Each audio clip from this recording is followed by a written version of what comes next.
നടക്കാൻ പാലമില്ലാതെ കുടിക്കാൻ വെള്ളമില്ലാതെ കഴിയുന്ന നിരവധി ജനസമൂഹങ്ങളുണ്ട് നമുക്കിടയിൽ. തൃക്കാക്കര നഗരസഭയിലെ തുതിയൂർ നിവാസികൾ ഈ ദുരിതം അനുഭവിച്ച് ജീവിക്കാൻ തുടങ്ങിയിട്ട് നാളുകളേറെയായി. ഇക്കാര്യത്തെക്കുറിച്ച് ഇന്നലെ കേരള വിഷൻ ന്യൂസ് വിശദമായ റിപ്പോർട്ട് നൽകിയിരുന്നു. ആ റിപ്പോർട്ടിലേക്ക് പോയ ശേഷം ആ പ്രദേശത്ത് നിന്നുള്ള ആളുകളുടെ നേരിട്ടുള്ള പ്രതികരണത്തിലേക്കും നമ്മൾ പോകും.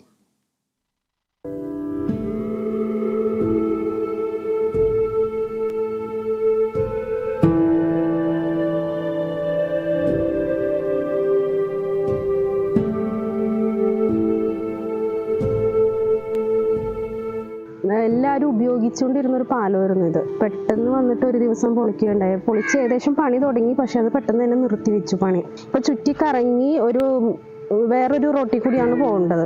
നിരവധി ആളുകൾ വിദ്യാലയങ്ങളിലേക്കും ആരാധനാലയങ്ങളിലേക്കും പോകുന്നതിന് വേണ്ടി ഉപയോഗിച്ചിരുന്ന തുതിയൂർ മുട്ടുങ്കൽ പാലത്തിനാണ് ഈ അവസ്ഥ.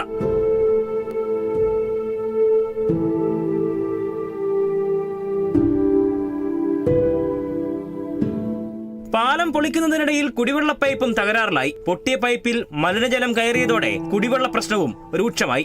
ഇതിപ്പോ ഈ കഴിഞ്ഞൊരു മാർച്ച് ഏപ്രിൽ മാസത്തെങ്ങാണ്ട് പൊളിച്ച് രണ്ടാമത് പണിയാനായിട്ടുള്ള രീതിയിൽ പൊളിച്ചു കഴിഞ്ഞിട്ട് പണി തുടങ്ങി പെട്ടെന്ന് നിന്നത്. കലിങ്കിന്റെയും റോഡിന്റെ വീതി തമ്മിൽ വ്യത്യാസം വന്ന് അപ്പൊ ഇനിയിപ്പോൾ അടുത്തത് എസ്റ്റിമേറ്റ് ഇട്ടിട്ട് വേണം അത് ചെയ്യാനായിട്ടെന്നും പറഞ്ഞുകൊണ്ട് വാട്ടർ അതോറിറ്റിയുടെ പൈപ്പാണ് ഇപ്പോൾ 2 പൈപ്പുണ്ട്. അതിൽ ഒരെണ്ണം പൊട്ടി മാലിന്യജലം കയറിക്കൊണ്ടിരിക്കുന്നതിൻ്റെ അത് സെസിന്ന് വരുന്ന വേസ്റ്റ് വെള്ളമാണത്. ബസ് സർവീസുകളുടെ കുറവ് ഇവരുടെ യാത്രാ ദുരിതവും ഇരട്ടിയാക്കി. ഇൻഫോ പാർക്ക്, രാജഗിരി, സീപോർട്ട് എയർപോർട്ടിലോട്ടൊക്കെ എളുപ്പത്തിന് പോകാനുള്ള റോഡാണ്. പള്ളിയും പിന്നെ 2 സ്കൂളുണ്ട്. അപ്പോൾ അതിലോട്ടൊക്കെ പാസേജ് ഉള്ള റോഡായിരുന്നു. ഇതിപ്പോൾ പൊളിച്ചിട്ടത് ഒരു കാരണവശാലും പൊളിക്കേണ്ട ആവശ്യമില്ലായിരുന്നു ഈ പാലം. ഇപ്പൊ പെട്ടെന്ന് ഇത് പൊളിച്ചിട്ട് നല്ല രീതിയിൽ പണിയാൻ വേണ്ടി ആയിരിക്കാം. പക്ഷെ ഇത് ഇന്ന് പണി എന്താണെന്നുള്ളത് ഒരാൾക്കില്ല.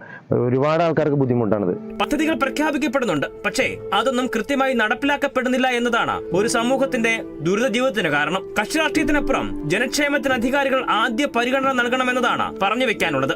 AB John Thomas, Kerala vision news, Kochi.